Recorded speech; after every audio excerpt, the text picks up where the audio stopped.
l'impression qu'il y a toute une chaîne d'autorité qui est défaillante, pas uniquement la justice qui serait laxiste, etc. Parce que ces jeunes-là, avant d'arriver au couteau, si je peux dire là, ils ont donc une famille, ils passent à l'école aussi, je pense pour la grande majorité d'entre eux, donc devant des professeurs qui sont censés être aussi une figure d'autorité. Et puis, bon, il y a le quartier, etc. Mais moi, mon souci, c'est que j'ai l'impression que vous êtes beaucoup sur la répression et vous avez peut-être des bonnes idées sur ça, mais sur la construction, comment on construit une société où justement le jeune, dans son parcours face à l'autorité, retrouve des repères, que ce soit dans la famille, mais que ce soit même à l'école. Quelle autorité vous redonnez, par exemple, à l'école, aux professeurs ou aux proviseurs? Quel est votre projet dessus? Mais pardon, mais sur les centres éducatifs fermés, il n'y en a même pas un par département. Nous, on n'attend pas que le jeune il descende à la spirale de la délinquance et qu'il enchaîne les gardes à vue, les présentations scolaires et même les condamnations sont incarcérés. On sait souvent que le même jeune qui décroche à l'école, c'est le même qui traîne dans la rue le soir et c'est le même dont souvent les parents n'en ont rien à cirer, le laissent traîner dans la rue. Donc nous, on dit que dès le début, lorsqu'il décroche à l'école, lorsqu'il traîne dans la rue, lorsque tout le monde constate qu'il va aller droit dans le mur, il puisse être pris en charge par des éducateurs, par des professeurs, par des centres spécialisés, par des centres éducatifs fermés. Nous, on est pour que les mineurs fassent leur peine de prison dans des établissements pénitentiaires pour mineurs et dans des quartiers pour mineurs, comme ça existe aujourd'hui. Je rappelle qu'aujourd'hui, il y a moins de 10 établissements pénitentiaires pour mineurs en France. Donc ça montre qu'il n'y a pas une volonté de sanctionner les mineurs. Ouais, mais vous me parlez encore prison, vous me parlez encore enfermement. Moi, je veux pas entendre enfermement. Ça compte, bien sûr, il en faut.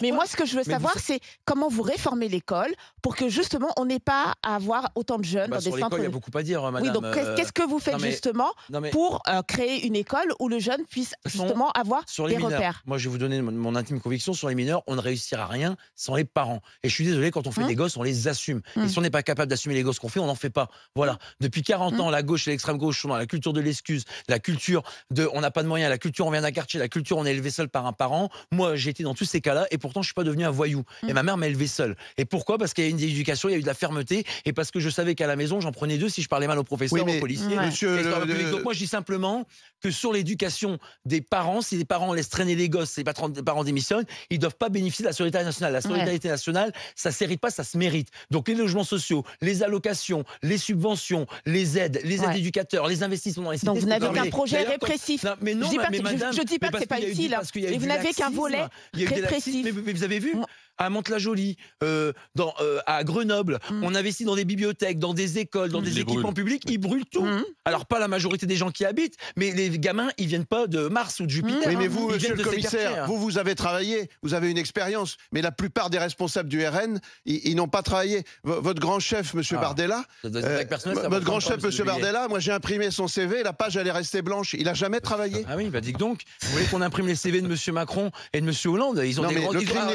Comme on dit, le crime n'excuse pas le crime. On ne peut pas avoir un type qui se présente devant les Français qui a 30 ans. C'est pas parce qu'il est grand et avec un costume bien ajusté qu'il va redresser la France. Il n'a jamais travaillé, il n'a aucune expérience. Moi, ça me fait peur. Parce que je sais qu'à 20 ans, j'étais moins bon qu'à 50. Et vous, il y a 20 ans de commissaire de police, vous êtes bien meilleur quand vous êtes rentré. Donc c'est pas possible de proposer un type Premier ministre qui n'a rien fait. Vous muez en avocat et en réquisitoire implacable.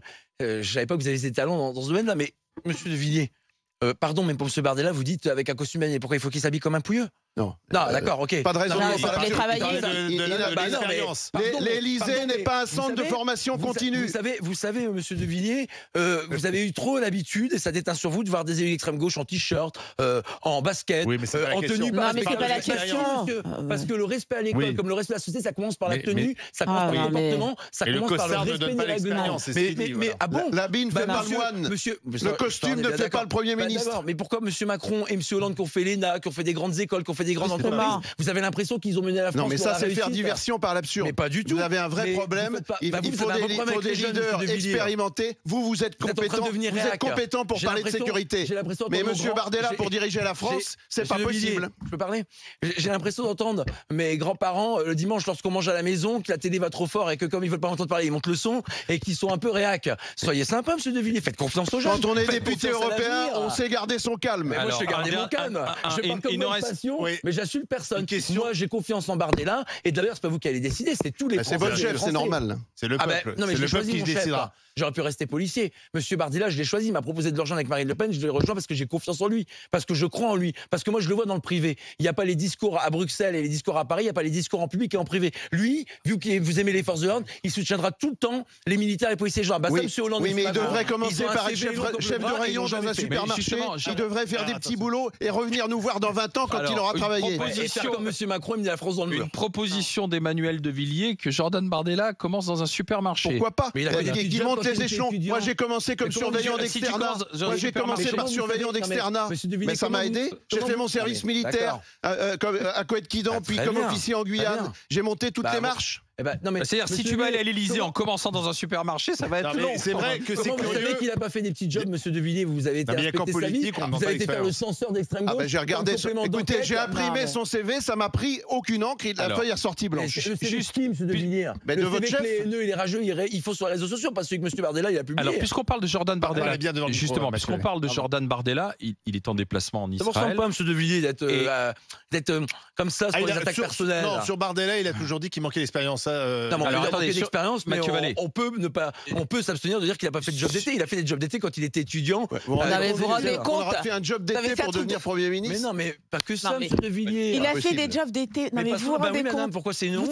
Non, c'est pas ça. C'est qu'on a tous fait des jobs d'été. Mais vous vous rendez compte dans quel monde on vit? Vous qui faites des sourds d'éducation. Oui, non, mais je suis d'accord, mais quand même, on a quand même, on est dans un monde quand même où on est confronté. On a de l'autre côté, on a Trump. D'accord, qui est un homme d'affaires aguerri, qui est devenu président de la République. Et vous me parlez d'un jeune homme, et même s'il est talentueux dans ce qu'il fait. Pourquoi, madame, l'âge est le corollaire de la compétence et de la compétence? Ça va avec l'expérience. Monsieur Hollande. Oui, mais justement, on n'en veut plus des gens qui sont déconnectés, Monsieur Vallet. Vous comprenez ça? On veut des gens qui comprennent le quotidien, qui comprennent notre quotidien, qui comprennent les défis auxquels on fait face. Par exemple, moi, en tant qu'entrepreneur, donc je veux pas quelqu'un justement qui soit déconnecté. Marine Le Pen a l'expérience.